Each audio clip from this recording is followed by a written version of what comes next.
Hi friends, నమస్తే. నేను మీ Saritha. Welcome back to smart Saritha channel. Friends, ఈరోజు మన వీడియోలో మిరియాలు జీలకర్ర కాంబినేషన్లో సగ్గుబియ్యం వడియాల్ని ఎలా ప్రిపేర్ చేసుకోవాలని చూపించబోతున్నాను. సంవత్సరం పాటు నిల్వ ఉండి ఈ సగ్గుబియ్యం వడియాల్ని ఒక్కసారి తయారు చేసుకున్నామంటే సంవత్సరం పాటు ఎప్పుడు కావాలంటే అప్పుడు ఫ్రై చేసుకోవచ్చు. పప్పులో కానీ, సాంబార్లో కానీ, రసంలో కానీ, ఈవెన్ స్నాక్స్లో కూడా చాలా బాగుంటాయి. పర్ఫెక్ట్ కొలతలతో సగ్గుబియ్యం వడియాల్ని ఎలా ప్రిపేర్ చేసుకోవాలన్నది ఇక వీడియోలోకి వెళ్ళి చూసేద్దాం. ఈ సగ్గుబియ్యం వడియాలను ప్రిపేర్ చేసుకోవడానికి ఇక్కడ నేను 1/2 kg వరకు సగ్గుబియ్యం తీసుకున్నాను. ఇవి పెద్ద సైజ్ అయినా పర్వాలేదు, చిన్న సైజ్ అయినా పర్వాలేదు. ఈజీగా మనం ఇప్పుడు సగ్గుబియ్యం వడియాలను ప్రిపేర్ చేసేసుకోవచ్చు. దీనికోసం ఒక లోటాతో నేను మెజర్ చేసుకొని తీసుకుంటున్నాను. మీరు ఏ కప్పుతోనైనా మెజర్ చేసుకోవచ్చు. అన్నిటినీ ఒకే కప్పుతో మనం మెజర్ చేసుకోవాలి. గ్లాస్తోనైనా తీసుకోవచ్చు, కప్పుతోనైనా తీసుకోవచ్చు. ఇప్పుడు ఈ సగ్గుబియ్యంని మిక్సీ జార్లోకి తీసుకోవాలి. సగ్గుబియ్యంని వీలైనంత మెత్తగా పొడి చేసుకోవాలి. మరి మెత్తగా పొడి అవ్వదు, కానీ ఇలా బరకగానైనా మనం మిక్సీ పట్టుకోవాలి. ఇలా రవ్వలా ఉన్నా కూడా పర్వాలేదు. ఇలా ప్రిపేర్ చేసుకోవడం వల్ల సగ్గుబియ్యంని ఎక్కువసేపు ఉడికించాల్సిన పర్లేదు, అలాగే అడుగు పట్టే ఛాన్స్ ఉండదన్నమాట. ఇలాగ ఈజీగా ప్రిపేర్ చేసుకోవచ్చు. మీరు బిగినర్స్ అయినా ఫస్ట్ టైం సగ్గుబియ్యం వడియాలు పెట్టినా కూడా ఇలా ప్రిపేర్ చేసుకోండి. ఈజీగా పర్ఫెక్ట్గా కుదురుతుంది. ఇలా తయారు చేసుకున్న ఈ సగ్గుబియ్యం రవ్వలోకి ఇప్పుడు మనం వాటర్ని యాడ్ చేసుకోవాలి. మనం ఏ గ్లాస్ అయితే సగ్గుబియ్యం తీసుకున్నామో అదే కొలతతో మనం వాటర్ని కూడా తీసుకోవాలి. నేను ఇక్కడ 1 లోటా వరకు సగ్గుబియ్యం తీసుకున్నాను కాబట్టి ఇక్కడ 2 లోటాల వరకు వాటర్ని అయితే ఈ సగ్గుబియ్యం రవ్వలోకి యాడ్ చేసేసుకుంటున్నాను. ఈ సగ్గుబియ్యం రవ్వ అంతా కూడా వాటర్లో చక్కగా మిక్స్ అయ్యేలాగా ఇలా కలిపేసుకోవాలి. ఇలా కలుపుకొని ఇప్పుడు ఈ గిన్నెని పక్కన పెట్టేసుకోవాలి. కాసేపు నానుతుందనమాట. ఇలా పక్కన పెట్టేసుకున్న తర్వాత ఇప్పుడు ఒక మందపాటి వెడల్పాటి గిన్నెని తీసుకోవాలి. కొంచెం వెడల్పుగా ఉన్న పాత్రను తీసుకున్నామంటే సగ్గుబియ్యం ఉడికించుకోవడానికి ఈజీగా ఉంటుందన్నమాట. ఇప్పుడైతే ఈ గిన్నెలోకి వాటర్ని మెజర్ చేసి తీసుకోవాలి.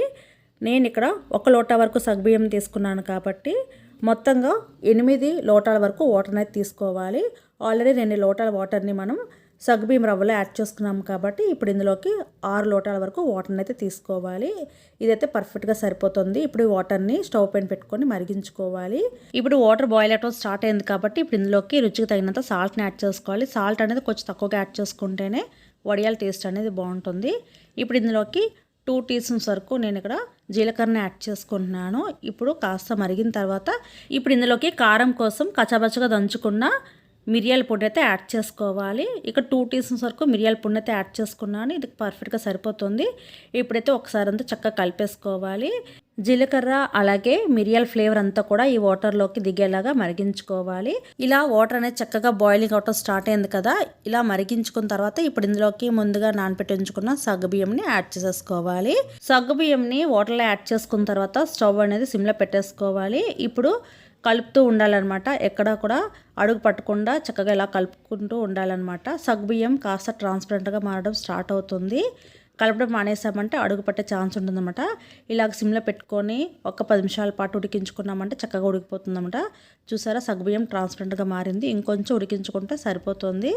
ఇలాగ కలుపుతూ ఉడికించుకోవాలి. ఇక్కడ మనం తీసుకున్న వాటర్ అనేది పర్ఫెక్ట్గా సరిపోతుందన్నమాట. మధ్యలో వాటర్ అది యాడ్ చేసుకోవాల్సిన అవసరం లేదు. సగ్గుబియ్యం అయితే చక్కగా ఉడికిపోయాయి, ట్రాన్స్పరెంట్గా మారిపోయింది. వడియాలు పెట్టుకోవడానికి పిండి పర్ఫెక్ట్గా రెడీ అందులో చెక్ చేసుకోవడానికని ప్లేట్లోకి కొంచెం వడియాల పిండిని వేసుకొని చెక్ చేసుకోవాలి. ఎక్కువసేపు స్ప్రెడ్ అవ్వలే, చూసారా. ఇలా ఉంటే పర్ఫెక్ట్ కన్సిస్టెన్సీలో పిండి అనేది రెడీ అయినట్టు. చక్కగా ఉడికిపోయింది. ఇప్పుడు స్టవ్ ఆఫ్ చేసేసుకొని ఇప్పుడు ఈ మిశ్రమాన్ని కాసేపు చల్లారనివ్వాలి. ఈ మిశ్రమం కాస్త చల్లారిన తర్వాత ఇంకొంచెం దగ్గరికి అవుతుందన్నమాట. అందుకని ఈ కన్సిస్టెన్సీ ఉండేటప్పుడే మనం స్టవ్ ఆఫ్ చేసేసుకొని దించేసుకోవాలి. కాస్త చల్లారిన తర్వాత వడియాలు పెట్టేసుకోవడమే. చూసారా, ఇలా గోరువెచ్చగా అయిన తర్వాత కన్సిస్టెన్సీ అనేది ఇలా ఉంది. ఇలా ఉంటే సరిపోతుంది. వడియాలు పెట్టుకోవడానికి ఈజీగా ఉంటుందన్నమాట. ఒకవేళ వడియాల పిండి కనుక గట్టిగా అనిపిస్తే మీరు వాటర్ని కొంచెం యాడ్ చేసుకోవచ్చు. వాటర్ని వేడి చేసి పిండిలోని కొంచెం యాడ్ చేసుకొని కలుపుకొని చూసుకోవాలి. కన్సిస్టెన్సీ అయితే మాత్రం ఇలా ఉంటే బాగుంటుంది. వడియాలు పెట్టుకోవడం కోసమని కొంచెం కొంచెంగా పిండిని గిన్నెలోకి వేసుకొని వడియాలను పెట్టేసుకోవడమే. ఇప్పుడు వడియాలు పెట్టుకోవడానికి డాబా పైనకి వెళ్ళి నేను ఇక్కడ వడియాల్ని బియ్యం కవర్ పైన వేసుకుంటున్నాను. ఎండిన తర్వాత ఈజీగా వచ్చేస్తాయి అన్నమాట.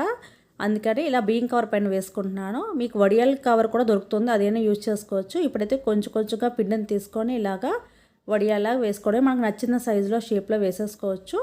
ఇలాగ వేసుకొని కొంచెం స్ప్రెడ్ చేసుకున్నామంటే పల్చగా వస్తాయన్నమాట. వడియాలు ఎంత పల్చగా వస్తాయో ఫ్రై చేసుకుంటే అంత క్రిస్పీగా ఉంటాయన్నమాట. ఎండిపోయినాక ఇంకొంచెం పల్చగా అయిపోతాయి, చూసుకోవాలి. మరీ పల్చగా పెట్టేసుకోకూడదు. ఇలాగా ఇక్కడ నేను వేసుకున్న మందంలో వడియాలు వేసుకున్నారంటే ఎండిపోయినాక ఇంకొంచెం పల్చగా రెడీ అవుతాయి అన్నమాట. వేయించుకున్నప్పుడు వడియాలు చాలా బాగుంటాయి. ఒకవేళ వడియాలు కనుక మీరు క్లాత్ పైన వేసుకోవాలనుకుంటే, ఏ క్లాత్ పైన అయితే మీరు వడియాలు వేసుకోవాలనుకుంటున్నారో ఆ క్లాత్ని వాటర్లో డిప్ చేసుకుని వాటర్ అంతా కూడా పిండేయాలి. ఆ తర్వాత తడి క్లాత్ పైనే వడియాలను వేసుకోవాలి. వేడి మీద ఉన్న పిండితోనే మీరు వడియాలను వేసుకోవచ్చు. చూసారా, వడియాలు ఎండిన తర్వాత వాటి అందులో అవే పైకి లేస్తున్నాయి. పూర్తిగా ఎండిన తర్వాత వాటి అందులో అవే ఊడొచ్చేస్తాయి అన్నమాట. ఈజీగా ఉంటుంది. అదే క్లాత్ పైన వేసుకున్నవైతే మనం కొంచెం వాటర్ని బ్యాక్ సైడ్ తిప్పుకొని చిలకరించుకొని వడియాలని తీసుకోవాలన్నమాట. వడియాలని ఒక రోజంతా ఎండిన తర్వాత ఇంకొక రోజు కూడా ఎండపెట్టుకోవాలి. 2 రోజులు ఎండితే మనకి సంవత్సరం పాటు నిల్వ ఉంటాయి. వడియాలు అయితే చక్కగా పర్ఫెక్ట్గా ఎండిపోయాయి. వడియాల్ని ఎండ రాకముందే వేసేసుకున్నారంటే ఈజీగా ఉంటుందన్నమాట. ఇలాగే వడియాలన్నిటిని కూడా రెడీ చేసేసుకున్నాం కదా. ఒక ఎయిర్ టైట్ కంటైనర్లో పెట్టుకొని మనకి ఎప్పుడు కావాలంటే అప్పుడు వేయించుకోవచ్చు. పిల్లలకి స్నాక్స్లో కూడా బాగుంటాయి. ఈ వడియాలు రసంలో కానీ, పప్పుచారులో కానీ, పప్పులో కానీ సైడ్ డిష్గా చాలా బాగుంటాయి. ఇలా ఒకసారి తయారు చేసుకోండి. ఫస్ట్ టైం పెట్టే వాళ్ళైనా కూడా ఈజీగా ప్రిపేర్ చేసేసుకోవచ్చు. చాలా ఈజీ అన్నమాట. మీరు వడియాలు పెట్టడం ఫస్ట్ టైం అయితే సగ్గుబియ్యంతో ట్రై చేయండి. చాలా ఈజీగా పెట్టేస్తారు. నెక్స్ట్ టైం వడియాలు పెట్టగలే కాన్ఫిడెన్స్ మీకు వస్తుంది. ఇప్పుడైతే వడియాల్ని వేయించుకుందాం. స్టవ్ పైన కడాయిని పెట్టుకొని కొంచెం ఆయిల్ యాడ్ చేసుకొని ఆయిల్ హీట్ అయిన తర్వాత మాత్రమే వడియాలని ఫ్రై చేసుకోవాలి. ఇలాగా ఒకటి వేసుకొని ఫ్రై చేసుకోవచ్చు. లేదంటే ఒకేసారి 4-5 యాడ్ చేసుకొని కూడా ఫ్రై చేసుకోవచ్చు. చూసారా, వేయించిన తర్వాత మల్లె పువ్వులాగా ఎలా వస్తున్నాయో చాలా పర్ఫెక్ట్గా వస్తాయండి. మీరు కూడా ట్రై చేయండి.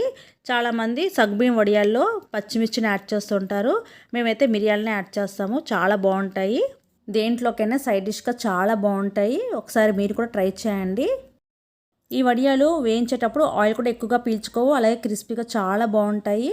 ఎక్కువసేపు క్రిస్పీగా కూడా ఉంటాయి. మీరు కూడా తప్పకుండా ట్రై చేయండి. నేను తయారు చేసిన ఈ సగ్గుబియ్యం వడియాలు మీకు ఎలా అనిపించింది అనేది నా కామెంట్ బాక్స్లో షేర్ చేయండి.